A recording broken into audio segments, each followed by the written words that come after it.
Hi, this is called Songs of Spring. Red-winged blackbirds are an unmistakable sign of the season all across Minnesota.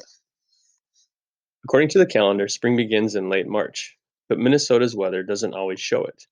One day may be sunny and warm, and the next cold and windy. When the weather is so mixed up, how can you be sure the season is changing? Listen for the red-winged blackbird. The singer appears suddenly, perched atop a tree like a king on his throne. Fluffing out his feathers, the bird gazes around and sings again. His voice carries loud and clear. A second red-winged blackbird lands nearby, and then another and another. Soon the air is filled with the hopeful songs of spring. Bold and beautiful. Red-winged blackbirds are closely related to orioles, bobolinks, meadowlarks, and other American blackbirds. Brown-headed cowbirds and grackles are also in this family. All of these species have strong feet and legs, perfectly suited for pacing the ground in search of food. Their cone-shaped bills are sharply pointed, and these handsome birds often have black feathers mixed with yellow, orange, or red. The red-winged blackbird is named for the male's fancy feathers or plumage. He is mostly black with a blaze of red and yellow on each wing. Those bright feather patches are called epaulets, like the shoulder ornaments on a soldier's dress uniform. The female is smaller than the male with no black feathers at all. Her brown plumage is striped with beige, and above her eyes is a pale mark that resembles an eyebrow. At first glance, she seems like an entirely different species. Look for the long bill and sturdy legs, which set blackbirds apart from sparrows, finches, and similar brown songbirds. Female redwings also have rusty brown epaulets that become brighter with age. This species nests across North America, from southern Alaska to Mexico, Costa Rica, and the Bahamas. In Minnesota, red-winged blackbirds are among the most common and familiar songbirds. See redwings at Lake Bronson or Gooseberry Falls State Parks in the north. Find them around Rice Lake or Blue Mounds in the south. Listen for their calls in busy city parks, beside highway drainage ditches, and along the edges of remote wetlands. Red-winged blackbirds can live almost anywhere in the state, but they especially need large, healthy wetlands. Minnesota has lost about half its wetlands since settlers arrived. Protecting this habitat allows redwings and many other animals to flourish. Early birds. Like many birds, red-winged blackbirds usually migrate between southern wintering grounds and northern nesting sites. They follow routes called flyways, traveling up to 800 miles in each direction. Their movements aren't aimless. Individual redwings seem to return to the same places year after year. Some spring migrants stop to rest and feed in Minnesota before heading even farther north. Many others stay here to breed. A territory of one's own. Male redwings arrive in Minnesota before most other songbirds, often when there's still snow on the ground. These early birds have only one thing in mind: impressing the females that will show up a few weeks later. Red-winged blackbirds often live in large colonies, but not side by side. Suitable habitats are divided into many territories, each ruled by one male. A good territory contains plenty of hiding and nesting places with nearby sources of food. Because the male knows every inch of his chosen kingdom, he notices anything new or dangerous. Dividing up the landscape also puts space between nests, reducing the spread of disease through the colony. Territory size depends on the location. A large and healthy wetland can support about 30 territories per acre. That's a block of land about the size of a football field. If his territory is outside a wetland, such as in a park or a farmland, a male red-winged blackbird might need more space to provide everything his family will need.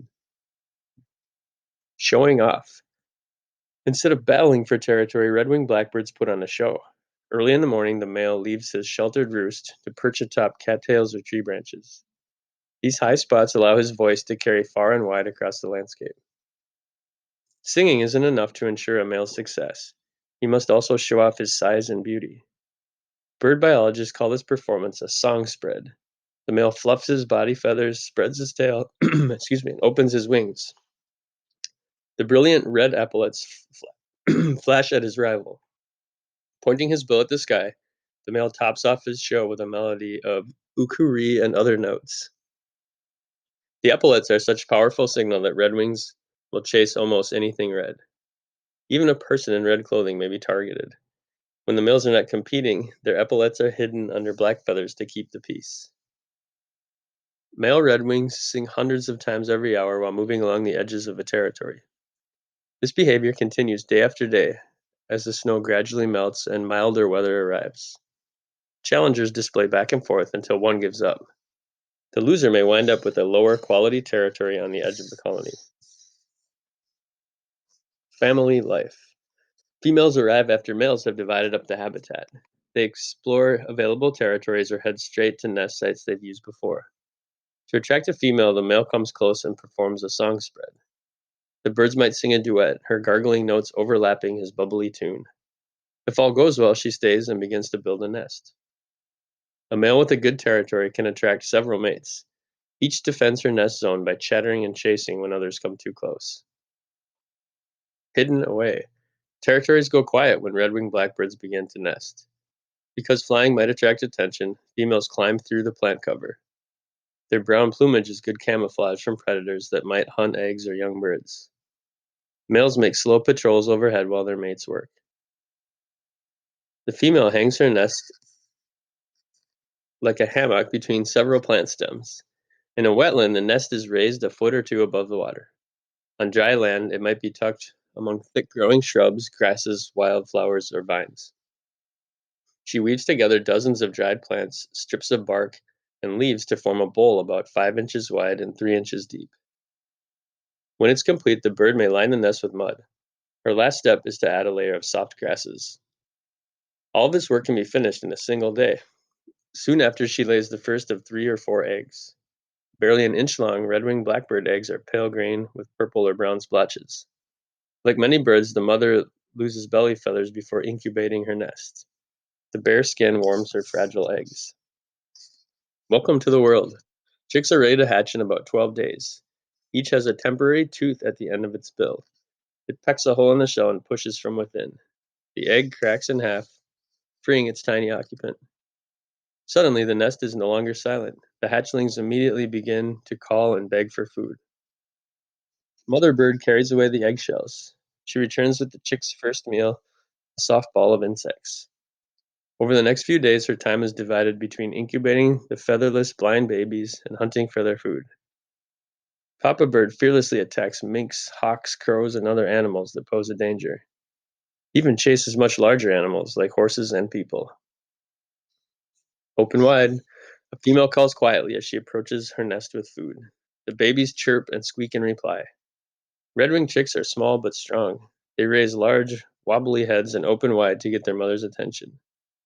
The chick's bill looks like a target, outlined with red and white and yellow. Mother bird makes many trips back and forth, feeding each chick many times a day. In summer, red-winged blackbirds eat a wide variety of insects. Mother bird plucks caterpillars off plant leaves and spiders from tree trunks. She hunts dragonflies, caddisflies, and other insects emerging from the water. Several items can be squashed together in her bill. The bites become larger as the babies grow. Out and about. The chick's eyes open within a week of hatching. They begin to fatten up and gain a fluffy covering of speckled brown feathers. Just a few days later, the youngsters are ready to explore outside the nest. They hop around and stretch their wings to build muscle. This can be a risky time for red-winged chicks, since they might fall into the water or be spotted by a predator. 2 weeks after hatching, the chicks are ready to fly. Both parents lead them around the territory, then beyond. Young birds see what is best to eat and how to use their long bills to reach hidden food. Males learn songs by listening to nearby adults. They practice and practice until it sounds right. Changing with the seasons, red-winged blackbirds seem to disappear in early August. This is when they molt, shedding old feathers and growing new ones. Redwings can't fly well during the molt. They hide until it's complete. Autumn brings the birds out again. Females and young birds gather together, while adult males usually form separate groups. Redwings also mix with large numbers of grackles, starlings, and related birds. By November, most flocks have left Minnesota heading south for the winter.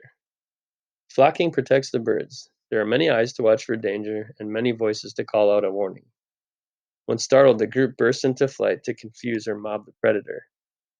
Naturalist Alexander Wilson watched one of these huge flocks in 1832. It reminded him of an enormous black cloud, varying its shape every moment. Winter food. Insects are not easy to find in winter. Red-winged blackbirds solve this problem by switching to plant foods in their southern wintering grounds. Flocks often settle in large wetlands. Cattails provide a safe place for so many birds to roost overnight. By day, they fly as much as 50 miles each way to feed on the waste of crops like corn, rice, or sunflowers. A muscular pouch in the bird's body called a gizzard is designed to handle tough foods. The redwing's gizzard grows larger in winter. It can grind hard, dry seeds and other plant foods into small, digestible pieces. Farmers may feel frustrated by huge flocks in their winter fields, but they can be grateful in other seasons when redwings eat insects that would damage crops, gardens, and woodlands. Red-winged blackbirds and their relatives are part of a healthy environment in Minnesota and elsewhere.